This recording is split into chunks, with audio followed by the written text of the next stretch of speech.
Assalamu alaikum rahmatullahi ta'ala wa barakatuhu. Masoyana al'ummar musulmi na faɗin duniya gaba ɗaya.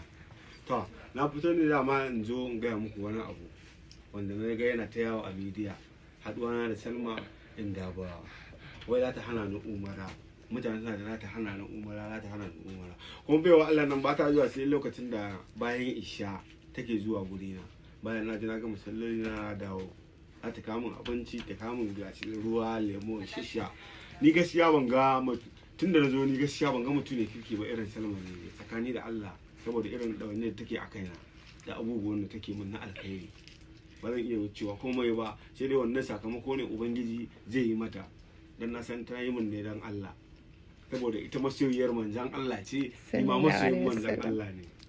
To masoyin manzan Allah haɗu da masoyin manzan Allah, to ai haƙuri kawai, wannan jawabi na annabi Muhammad ne sallallahu alaihi wasallam. Dole ne a yi haƙuri dan Allah, dan annabi. Mutane ku yi haƙuri, ku da ku rinka dubawa fa, kuma ku rinka tunani, ku rinka abu da in kuna yi kuna aunawa.